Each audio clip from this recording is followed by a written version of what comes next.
حسن صاحب، جس طرح سے عادل صاحب بھی بتا رہے ہیں، ایک تو مخالفت کی وجہ کیا دیکھ رہے ہیں آپ کہ وجہ کیا ہے، اور جو پاکستان تحریک انصاف مطالبہ کر رہی ہے ایوان کی بالادستی کا، کیا واقعی یہ مسئلہ ہے یا پھر سیاسی پوائنٹ سکورنگ کا مسئلہ ہے؟ دیکھیں، بنیادی طور پہ جو بھی عدیل ورائی صاحب بتا رہے تھے کہ راہ حق، راہ ہدایت اور راہ نجات، ضرب آہن، المیزان، ضرب عزب، خیبر، رد الفساد، یہ پہلے بھی آپریشن کامیاب ہوئے.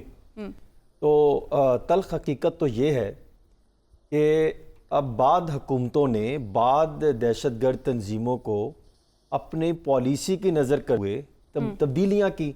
اگر یہ آپریشن کامیاب ہو گئے تھے تو کیوں ایک ایسے وقت میں جب امن و امان کی صورتحال برقرار ہونے کی طرف گامزن تھی تو آپ افغانستان سے پاکستان کی سرزمین تک کیوں ان کو آنے کی اجازت دی گئی؟ اور پھر کیا انہوں نے پاکستان واپس آ کر جو دہشت گردی کا بازار گرم کیا، جو دہشت گردی کی نئی لہر آئی، جو انہوں نے ہمارے لا انفورسمنٹ ایجنسیز کو ٹارگٹ بنایا، جو انہوں نے ہمارے اسکولوں کو، ہاسپٹلز کو، ہمارے شہروں کو تباہ کرنے پر کام پر چل دے رہے، اور پھر اس میں بعض جگہوں پر اگر ہم تھوڑی سی تحقیق کریں تو ایسے کچھ اشارے ملتے ہیں کہ بعض جگہوں پر کچھ سیاسی انوالومنٹ بھی رہی. تو ان کا تو پہلے احتساب بھی ہونا چاہیے، ان کا بھی حساب ہونا چاہیے کہ یہ کیسے ہے کہ جب دہشت گردی کے خلاف آپریشن شروع ہوتا ہے تو کچھ ایسے افراد اور ایسے عناصر یہ چاہتے ہیں کہ یہ آپریشن کامیاب نہ ہو. صرف میں اعداد و شمار آپ کے سامنے رکھتا ہوں. اگر آپ خیبر پختونخوا کے اضلاع ان کے صوبے کی بات کریں، ان کے اضلاع میں جو ہوتا رہا، صرف آپ دیکھیں 2020 سے 2023 کے دوران 2976 دہشت گردی واقعات رپورٹ ہوئے ہیں دہشت گردی کے. اور اس میں اگر دیکھیں تو سیٹلز جو ڈسٹرکٹ ہیں اس میں 1196، اور جو مرجڈ ڈسٹرکٹ ہوئے تھے، جو پہلے ہوئے اور پھر مرجڈ ہو گئے تھے، ضم ہو گئے تھے، جو خیبر پختونخوا میں کچھ اضلاع، وہاں پر 1780 دہشت گردی کے واقعات جو ہیں وہ رپورٹ ہوئے. اور پھر اس میں اگر دیکھیں تو شہری 435 جو ہے وہ شہید ہوئے ان دہشت گردی واقعات میں، 1258 زخمی ہوئے. اور جو لا انفورسمنٹ ایجنسیز جس میں جو ہے ہمارے افواج پاکستان بھی ہیں، پولیس بھی ہیں اور دیگر شامل ہیں، وہ 781 افراد شہید ہوئے اور 1972 زخمی ہوئے.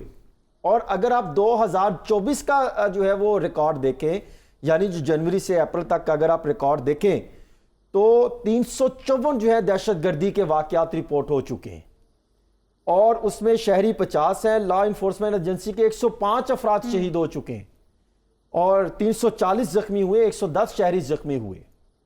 اور پھر میں آپ کے سامنے وہ بھی جو ہے وہ چیزیں رکھتا ہوں کہ کون کون سے مقامات ہیں جہاں پر یہ سارے واقعات ہوئے. اگر صرف جنوری کا اگر میں آپ کے سامنے رکھوں تو وہاں پر خیبر یہ بہت ہی حساس مقام ہے، اور پھر اسی طرح ڈیرہ اسماعیل خان جہاں پر بہت زیادہ دہشت گردی ہوتی ہیں، واقعات رپورٹ ہوتے ہیں، ٹارگٹ ہوتے ہیں. پھر نارتھ وزیرستان کا کچھ علاقہ ہے. پھر اسی طرح اگر آپ آگے چلے جائیں تو کیا اسے کہتے ہیں ٹینک آ جاتا ہے، نارتھ اینڈ ساؤتھ وزیرستان کے علاقے آ جاتے ہیں، خیبر باجوڑ، لکی، مروت اور پھر خرم اور پشاور کے کچھ ایسے مقامات ہیں کچھ حساس جگہوں پر. یعنی یہ ٹارگٹ کرتے ہیں. مسئلہ یہ ہے کہ یہ کون سے ایسے افراد جو مختلف روپ میں آتے ہیں، پارلیمنٹ پہنچتے ہیں اور آ کر دہشت گردوں کو سپورٹ کرتے ہیں. ان کی حکومت آتی ہے تو کہتے ہیں آؤ آپ آ کے دہشت گردی کرنے کے لیے آپ یہاں پہ چیزوں پر پروان چڑھاؤ. کیا پاکستانی عوام ان کے ہتھے چڑھنے کے لیے یہاں پر آئی ہوئی ہے کہ جو مرضی آئے اور پاکستان کو، اپنی سرزمین کو اپنے مقاصد کے لیے استعمال کریں، اور پھر یہاں پر مختلف تنظیموں کو سہارا دیا جاتا ہے؟ یہ تو معاملات نہیں، یہ تو کسی صورت نہیں ہو سکتا. دیکھیں، عسکریت پسند یا دہشت گردی کے خلاف جہاں پر ہم نے دیکھا کہ کل چائنا جب سی پیک کے معاملے پر تمام سیاسی جماعتیں ایک ہوتی دکھائی دی، تو اس معاملے پر بھی ایک ہوتی ماضی میں ہم نے دیکھا. اور آج یہ کیوں معاملہ سے جو ہے وہ کنارہ کشی اختیار کر رہے ہیں کہ یہ آپریشن نہیں ہونا چاہیے، یہ فوجی آپریشن نہیں ہونا چاہیے؟ جو اجلاس میں جو national action plan apex committee کے جو اجلاس میں ہوا، اس میں بھی میں آپ کو چیزیں سامنے رکھ دیتا ہوں. اس کے بعد ابھی تو معاملہ آنا ہے کیبنٹ کے اندر، کیبنٹ کے اندر آئے گا، پھر پارلیمنٹ سے منظور ہوگا. اس پہ اگر کسی نے ڈسکشن کرنی ہو تو بالکل کرے. اور یہ بات میں نے جو اپنے سورسز سے جو معلومات حاصل کی وہ صرف ایک جگہ ٹارگٹ نہیں ہے، جو دل رائے صاحب بھی بتا رہے تھے کہ یہ صرف یہ نہیں ہے کہ آپ جو ہے وہ صرف بلوچستان میں جو ہے وہ آپریشن ہوگا، خیبر پختونخوا میں بھی آپریشن ہوگا، بلوچستان میں بھی ہوگا، پنجاب کے کچھ مقامات ہیں جہاں پر خدشات ہیں، وہاں پر ان کو سہولت کار وہاں پر موجود ہو سکتے ہیں، ان کو جو ہے وہ ان کو مقامات پر آ سکتے ہیں، ان کے خلاف بھی آپریشن ہوگا۔ تمام صوبے کے وزراء اعلیٰ، ان کے متعلقہ ذمہ داران وہاں پر موجود تھے اس اجلاس میں، اور تمام کا متفقہ فیصلہ ہے کہ آپریشن شروع ہونا چاہیے۔